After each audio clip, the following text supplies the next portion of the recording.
4,000 delegates are expected to attend the ANC's hybrid conference today. About 465 Gauteng delegates are expected to converge at the Birchwood Hotel in Boksburg to conclude the business of conference over 2 days. Now, Newzroom Afrika's Mbali Thethani is there and joins us now. Mbali, good morning and thank you so much for joining us. Now, you are at the Gauteng Provincial Hub in Boksburg. What are some of the sentiments that you're getting from the Gauteng delegates after they seemed to be one of the biggest winners in December? Well, that's certainly right, Katlego. Of course, we do know that the ANC's 55th National Conference resumes today, and we understand that it will sit over the next 2 days. But at the same time, we know that this conference still has a number of issues to deal with. While it did indeed vote in its top 7, and of course, those additional members in the NEC, it still has to resolve some of the policies it had presented to this conference. And of course, joining us now to talk about, some of the policies that they would like to see is, of course, the ANC's secretary in the city of Johannesburg, and his name is Sasabona. Thank you so much for having this interview with us. This conference resumes. Last year, it was halted by a number of technical problems when it came to registration. But you are back here, and this is something that the ANC continues to say, that while its conferences is about voting in a new top leadership, it still needs to iron out the issues around its policies. What are those policies that you as Johannesburg would like to see? No, thanks very much, Mbali, and greetings to the viewers. Look, the fact is that the ANC needs to reclaim its space in society. We must appeal to our people and ensure that we address their aspirations. In the last 5 years, we focused much on the renewal project of the ANC to renew the organization so that the organization can remain relevant and can remain, properly positioned to can be able to address aspirations of the people. But that renewal did not necessarily translate into creating employment for our people.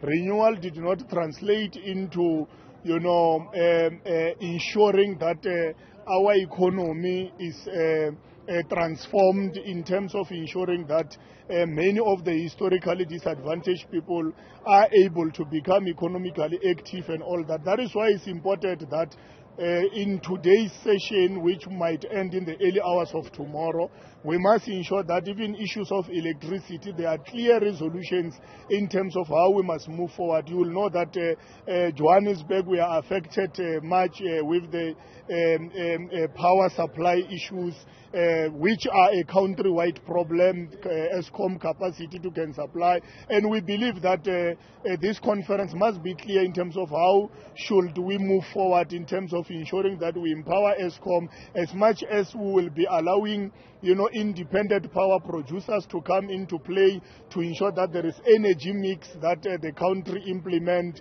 That must not all translate into privatization of ESCOM, because those are some of the things that we will not agree to. Privatization of the state-owned entities is one element that we know that the reconstruction, the economic reconstruction and recovery plan, it seeks to speak to some of those elements, and it's looking on issues of privatization, which we will not necessarily agree to. That will raise those issues at this level. But we definitely have to ensure that we have an economy that creates employment. Many of our people are unemployed. So it's very important that we must ensure that at least programs that we come, they translate into creating more jobs. Issues of the South African Reserve Bank, the last conference resolved on the nationalization of the Reserve Bank. Yes, we agree that after we nationalize it, it's important that it must be independent, but its independency must not necessarily compromise our monetary policy and all that. So we are still going to revisit those kind of resolutions and to ensure that the conference is clear on how should this resolution be implemented.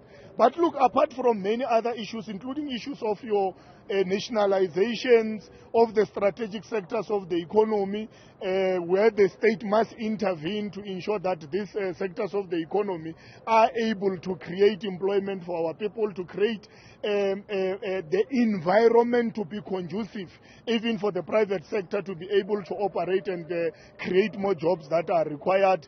The issue of coal, we want to emphasize that it must be treated as a strategic strategic resource that must be utilized in terms of power producing, because you see, we can't generate electricity without coal in South Africa. But if you deal away with coal, you are dealing away with many economics, including Mpumalanga economy. You know, the basis of the economy in Mpumalanga is coal. You kill coal, you kill Mpumalanga economy. You know, so there are a number of issues that we are going to be dealing with and will be putting emphasis in terms of those economic-related issues.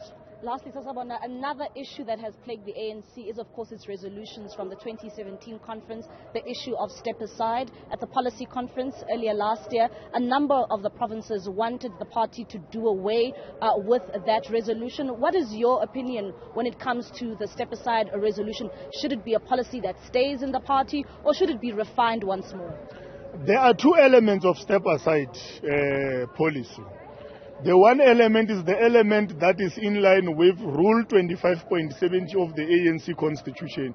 That speaks to those that are charged or indicted by the court of law who are required to step aside or summarily be suspended if they do not step aside. There is the second element on the rules, the guidelines for step aside, 3.4. That one speaks about the fact that those whom there are allegations against them, they should be able to be subjected to the integrity committee, and the integrity committee must advise whether must they continue to lead or not. So that element, it's an element that we are very worried about because it's very subjective. In fact, if you check how the NEC have handled this issue in the last 5 years, there are integrity commission reports that the NEC rejected. So what does that mean? It means you can even implement it in a functional way. If it is Sasabona, who have got many of the members of the committee who support Sasabona, and the committee advises that Sasabona must step aside, the executive committees of the ANC will have a power to reject the report. So we are saying that we must appeal to the conscience of members and leaders of the ANC.